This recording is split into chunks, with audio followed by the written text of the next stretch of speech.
नाही, नक्कीच आपल्याला माहित असेल तर ज्या ज्या वेळेला बृहन्मुंबई महानगरपालिका असो किंवा पोलीस कमिशनर असो, हे जेव्हा नवीन मुंबईत येतात त्यावेळेला प्रत्येक वेळी राजसाहेब त्यांना सदिच्छा भेट देतात. त्याचप्रमाणे आजची सदिच्छा भेट. दुसरीकडे भिवंडीत काल आपण पाहिलं तर पडग्यामध्ये एटीएस कडनं मोठी कारवाई झाली होती. काही दिवसांपूर्वीच एका वाहिनीला मुलाखत देत मला असं वाटतं ज्या वेळेला ही घटना घडली, पहलगामची घटना घडली, त्याच वेळेला सन्माननीय राजसाहेबांनी सांगितलेलं की पूर्ण देशभर कोम्बिंग ऑपरेशन्स आपण केली पाहिजे. वाटतं त्याची सुरुवात झालेली आपल्याला दिसली. अनेक पाकिस्तानसाठी काम करणारे लोक हे यांच्यावर छापे पडलेले आहेत. एनआयने छापे टाकलेले आहेत. महाराष्ट्र एटीएसनी, मुंबई एटीएसनी भिवंडी, पडगा इथे कोम्बिंग ऑपरेशन चालू केलेलं आहे. त्यामुळे मला वाटतं की दूरदृष्टी असणारा नेता जर आहे तर तो राजसाहेब ठाकरे आहेत. त्यांनी ही गोष्ट पहिलेच सांगितली होती की इथे कोम्बिंग ऑपरेशन करणं किती गरजेचं आहे. खरं तर कालच्या त्या ठिकाणी कसं पाहता एकूण गोष्टीकडे गांभीर्याने सरकारनं पाहणं गरजेचं आहे. मला असं वाटतं सरकारने निश्चितपणे हे गांभीर्याने घेतलं असावं. ज्या पद्धतीचे छापे पडतायत अजून गांभीर्याने घ्यावं आणि पूर्ण महाराष्ट्रावर हे कोम्बिंग ऑपरेशन करावं. हे जे राजसाहेबांनी सांगितलंय ते मला असं वाटतं सरकारने गांभीर्याने घेतलं पाहिजे. मला वाटतं मतांच्या लाचारीसाठी स्वतःचा स्वाभिमान कोणीही सोडू नये. मग ते प्रताप सरनाईक का असेनात.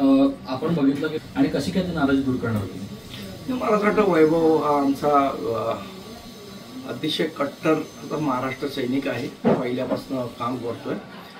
समजा काय त्याच्या गोष्टी त्याच्या मनात असतील, कटकर असतील किंवा काय असतील, अशा प्रकारे सोशल मीडियावर व्यक्त होणं ही पक्षाची शिस्त नाही.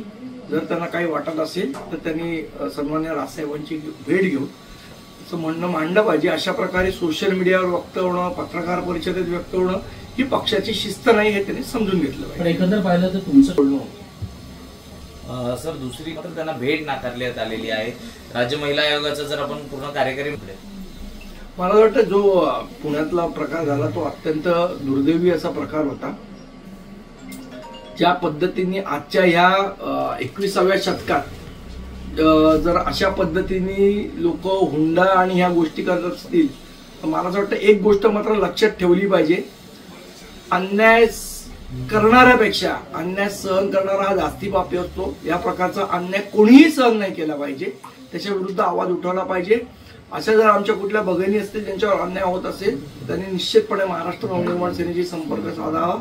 आमचा महाराष्ट्र सैनिक ताकदीने एक भाऊ म्हणून त्यांच्या पाठी उभा राहील. आमच्याकडे कुठला अजून प्रस्ताव माझ्या माहितीप्रमाणे तरी आला नाही. आला तर त्याच्यावर निर्णय राजसाहेब घेतील. पण एकंदर आपण बघितलं तुम्ही नेहमी प्रस्ताव हा शब्द वापरता, पण त्या बाजूची जे नेते मंडळी असतील ते सगळे पॉझिटिव्ह रिस्पॉन्स देताना दिसत आहेत. कुठे ना कुठे हा पॉझिटिव्ह रिस्पॉन्स फक्त आणि फक्त बोलायला आहे का. जर त्यांचं बोलणं असं होतं तर आतापर्यंत प्रस्ताव आला पाहिजे होता असं मला वाटतं. नाही, माझ्या मते सकारात्मक आहोत. त्याची ठोस कृती दिसायला पाहिजे. ती कृतीच कुठे दिसत नाही. नुसती बोलाची कडी आणि बोलाचा भात करून उपयोग नाही. कृतीतनं व्यक्त व्हायला पाहिजे. कृती होताना कुठे मला तरी दिसली नाही आणि झाली कृती. सन्मान्य राजसाहेब योग्य तो निर्णय घेतील. शेवट तो अधिकार त्यांचाच आहे. देशपांडेजी मागच्या वेळी त्यावेळी तिकडनं रिस्पॉन्स आला नव्हता किंवा ऐन वेळी ते गणित फिसकटली होती.